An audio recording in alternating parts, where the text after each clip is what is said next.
Okay, hello and good morning everyone. Welcome to JFD Brokers Traders Espresso with me, Darius Anucauskas. Today's the 9th of November 2018. So welcome everyone, welcome to this last trading day of this week. And today we're going to have a look at the markets, a few charts. But as always, before we start looking at those, let's quickly have a read through our risk disclaimer. So the content we produce does not constitute investment advice or investment recommendation, should not be considered as such, and does not in any way constitute an invitation to acquire any financial instrument or product. As always, a few seconds for you to read the rest and we can continue.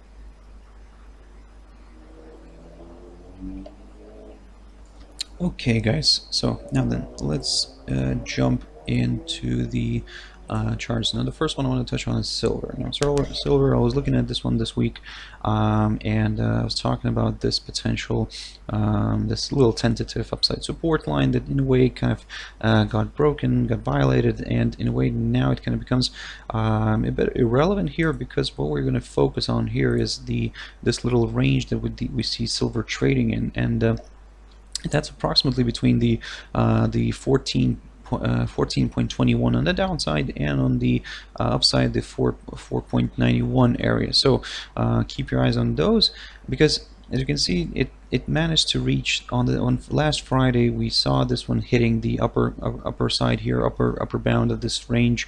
From then it kind of continues to drag down nicely, and in a way it seems that it's kind of holding its path now towards this lower side of the so-called, well, of this potential range here. So it's aiming for the 14.21. Still, nevertheless, we're going to stay put here for now.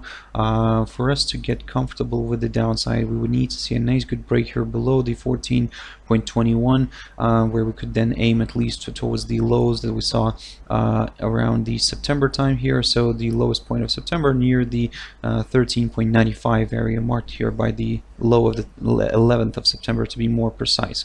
On the upside, as you can see here, now we do have this 14.91 level, but for those who are more on the cautious side, you could in a way wait until we get a nice pop here above the 15 area, the psychological 15 level. This could potentially, the break of this level could potentially open the path towards this next area here. Certainly I do have this level right here marked as the next potential area of resistance at around 1575, but the thing is that before that we do have the 200 EMA here, and in a way, if we're gonna start looking at this high here or this one here, in a way we could start potentially finding a spot where the two would coincide here. This area of resistance, this potential area of resistance around the 15.45 zone, something like that.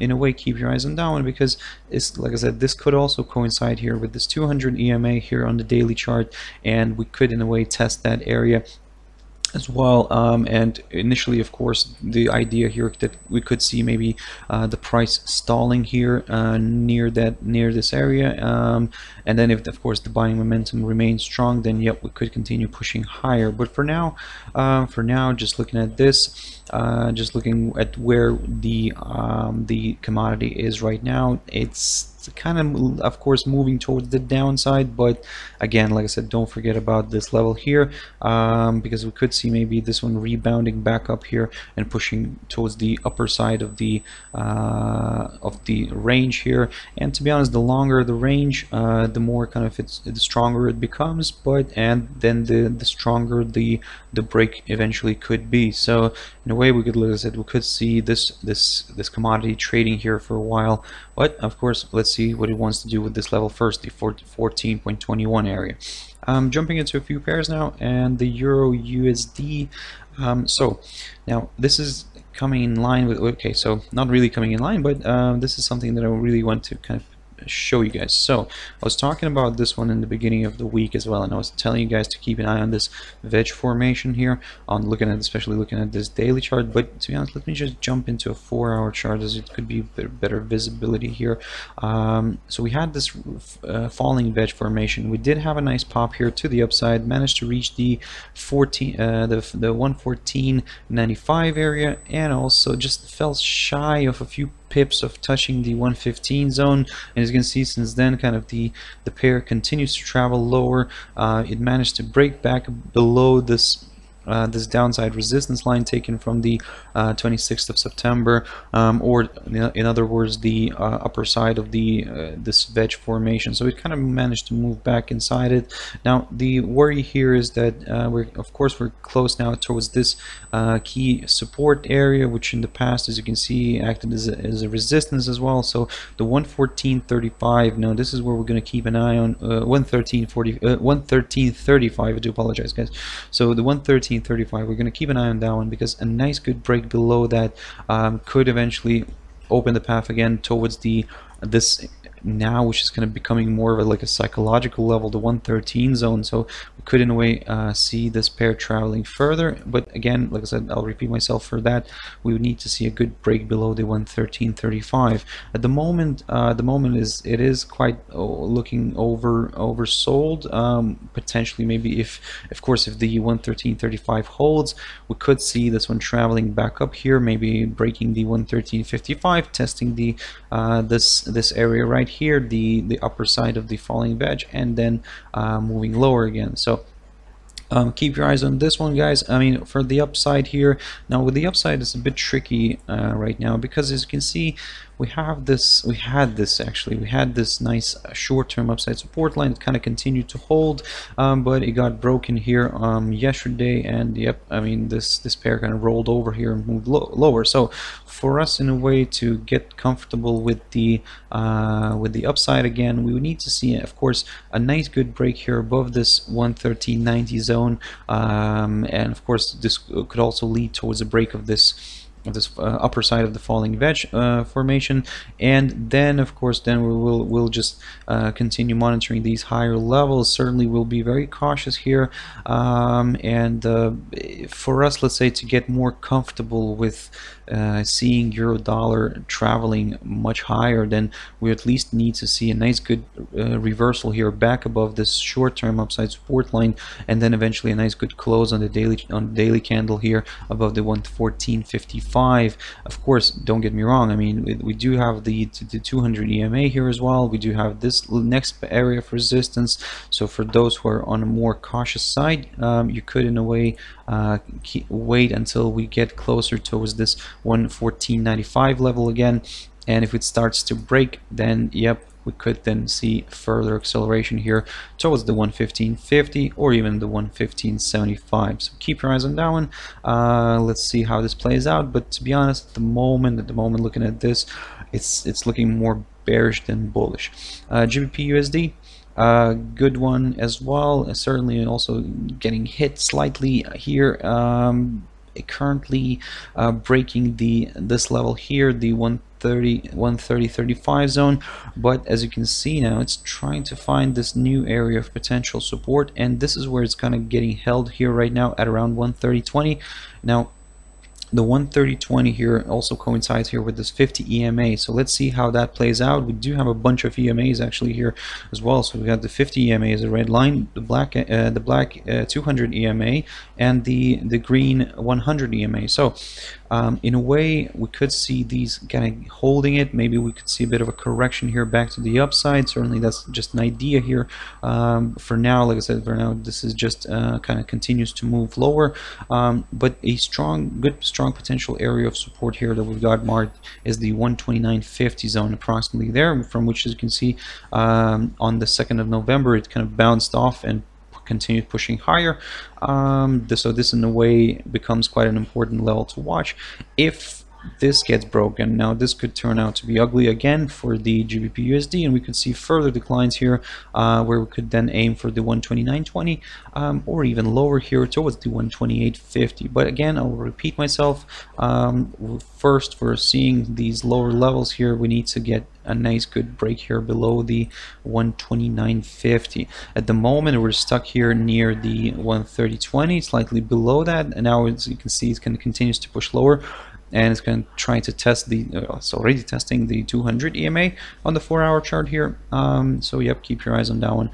On the upside, with the upside, probably, well, not probably, but we're going to keep an eye on here is this little high here around the 131.75 zone. So basically for us to get comfortable with higher levels, we would need to see this one traveling all the way here back above this let's call it a medium term upside support line, and of course for better confirmation of further acceleration to the upside, we need to get a nice good break above the 131.75, and this way could potentially confirm the upcoming higher high, where we could then aim for the 132.45 area. As you can see, it also acts as a very good area of resistance here in the first half of October.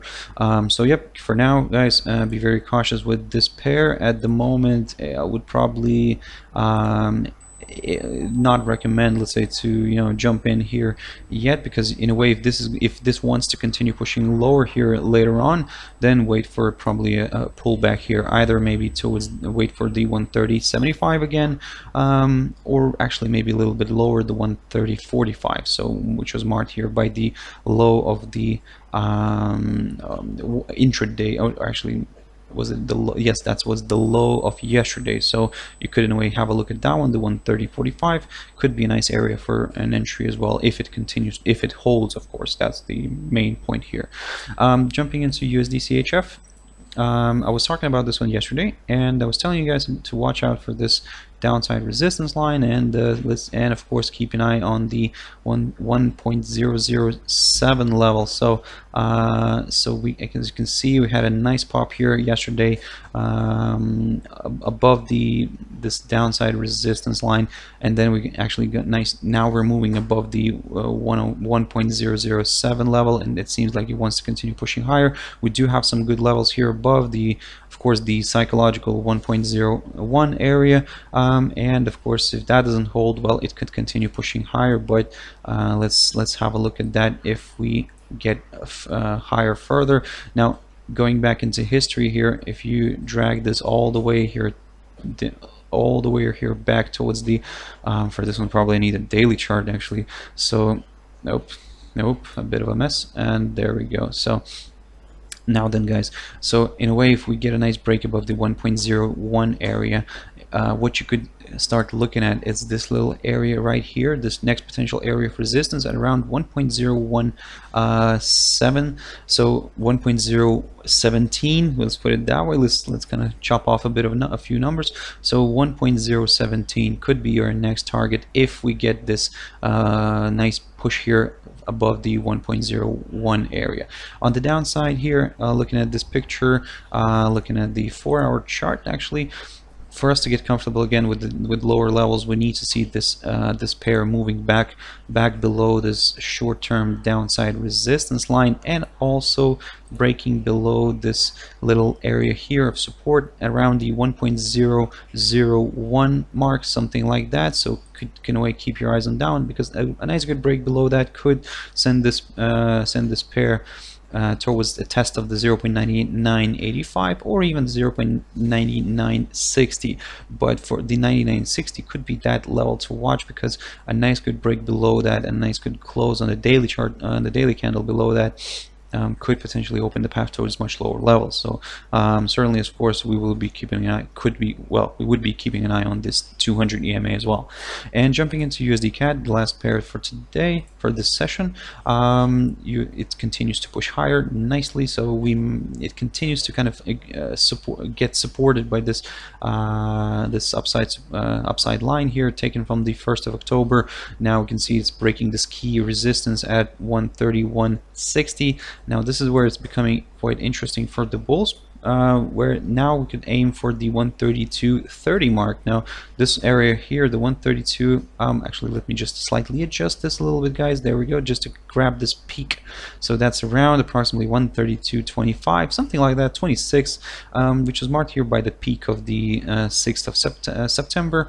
Now this could be the next area to watch, next potential area of resistance, of course. And if this continues to push higher, yep, we could maybe see that one even getting hit today. On the downside, if suddenly this reverses back down, drops below the 131.70. Now this is from the very short-term perspective. Of course, we could see this one traveling back down here, maybe testing the this level here, the inside swing high here of the 7th of November, which was near the 131.25, or even actually this upside support line again. But this is in terms of the short-term scenario. Still, as long as we kind of remain above this upside support line, we'll stick to the upside.